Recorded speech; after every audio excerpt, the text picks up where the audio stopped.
குருக்கள் என்று அழைக்கப்படாதீர்கள் என்று புதிய ஏற்பாடு நமக்கு ஒரு கட்டளை கொடுக்கிறது. இயேசு கிறிஸ்து தம்முடைய சீஷர்களிடத்துல சொல்றாரு, நீங்கள் குருக்கள் என்றும் அழைக்கப்படாதீர்கள், கிறிஸ்து ஒருவரே உங்களுக்கு குருவா இருக்கிறார். இந்த இடத்துல அவர் என்ன மீன் பண்றாருன்னா, இந்த உலகத்துல நீங்க உங்களுக்கு பட்டங்களையும் பதவிகளையும் உங்களுடைய சகோதரர்களாகிய விசுவாசிகளுக்கு நடுவுல உங்களுக்கு ஒரு மேன்மையான இடத்தை நீங்க தேடாதிருங்க. அதுலயே ஆண்டவர் சொல்லுகிறார், இயேசு கிறிஸ்து நீங்கள் எல்லாரும் சகோதரரா இருக்கிறீர்கள் என்று சொல்லி தம்முடைய சீஷர்களுக்கு அவர் சொல்லுகிறார். பேதுருவை பாருங்களேன், பேதுரு கிட்ட சொல்றாரு, நான் உன் விசுவாசம் ஒழிந்து போகாதபடிக்கு உனக்காக வேண்டிக் கொண்டேன், நீ குணப்பட்ட பின்பு உன் சகோதரரை ஸ்திரப்படுத்து. உலகத்தில் இருக்கிற அதிகாரிகளும் பெரியவர்களும் அவங்கதான் இருமாப்பாய் பெருமை உள்ளவர்களா அவங்க ஆளுகை செய்யறாங்க, கடினமாய் அதிகாரம் செலுத்துறாங்க. உங்களுக்குள்ளார அப்படிலாம் இருக்கக்கூடாது.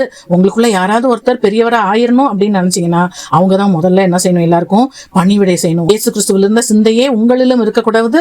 அவர் தேவனுடைய ரூபமா இருந்தார், தேவனுக்கு சமபா இருந்தார். ஆனா தம்மை தாமே வெறுமையாக்கி அடிமையின் ரூபம் எடுத்து மனுஷர் சாயல் ஆனார் என்று சொல்லி பார்க்கிறோம். அதனால பேதுரு எழுதுறாரு மூப்பர்களுக்கு, அங்க பேதுரு எழுதுறாரு, ஆண்டவர் உங்களிடத்துல கொடுத்த அவருடைய மந்தை, இது உங்களுடைய மந்தை இல்ல, தேவனுடைய மந்தையை நீங்கள் மேய்த்து கட்டாயமாய் அல்ல மனப்பூர்வமாய் மேய்ங்க, அவலட்சணமான ஆதாயத்திற்காக அல்ல உற்சாகமான மனதோடு கூட அவங்களை நீங்க மேய்ங்க, சுதந்திரத்தை இருமாப்பாய் ஆளுகிறவர்களாய் அல்ல மந்தைக்கு மாதிரிகளா இருந்தவங்கள கண்காணிப்பு செய்யுங்க அப்படின்னு சொல்லி அவர் எழுதுகிறதை பார்க்கிறோம். பவுல் சொல்றாரு, நாங்க எங்களை பத்தியே நாங்க பிரசங்கிக்கிறதே இல்லப்பா, கிறிஸ்து இயேசுவை கர்த்தர் என்றும் நாங்கள் இயேசுவின் வேலைக்காரர் ஊழியக்காரர் என்றும் தான் நாங்க பிரசங்கிக்கிறோம். சரி, ஏன் ஆண்டவருக்கு தான் அந்த குரு என்றதான பட்டத்தை கொடுக்கணும் அப்படின்னா, அவர் நம்ம ஏற்கனவே விலை கொடுத்து வாங்கி விட்டார். நம்முடைய சரீரமே அவர் தங்கியிருக்கிற ஆலயம், அவர் நம்முடையவர்களே அல்ல, அவர் நம்மை கிரயத்திற்கு வாங்கி விட்டார் என்று சொல்லி நம்ம பார்க்கிறோம்.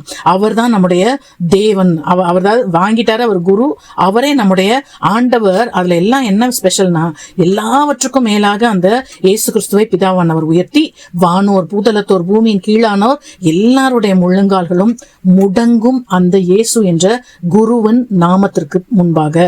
சோ எல்லா நாவுகளும் அவரே கர்த்தர் என்று அறிக்கையிடும் நாட்கள் வருகிறது. சோ அவர்தான் நம்முடைய குரு, அவர்தான் நம்முடைய ஆண்டவர் என்று சொல்லி பார்க்கிறோம். கேள்வி, தேவன் எனக்கு கொடுத்த அதிகாரத்தை மக்களுக்கு சேவை செய்ய நான் பயன்படுத்துறேனா, அல்லது மக்கள் எனக்கு சேவை செய்து என்னை கனம் பண்ணணும் என்று சொல்லி அவர்களை நான் ஆண்டு கொண்டிருக்க விரும்புகிறேனா? ஜெபம். அன்புள்ள ஆண்டவரே கர்த்தாவே, நாங்கள் எங்களுடைய ஊழியத்திலேயோ இல்ல நீங்க எங்களுக்கு கொடுத்திருக்கிறவைகளிலோ அன்ற எந்த டைட்டில்ஸும் நாங்க தேடாதபடிக்கு நீர் தான் எங்களுடைய குரு, நீர் எங்களை விலைக்கு வாங்கிவிட்டீர், நீரே ஆண்டவர் என்று அறிந்து உமக்கு அந்த பொசிஷனை கொடுத்து விட உதவி செய்யுங்க. ஆமென்.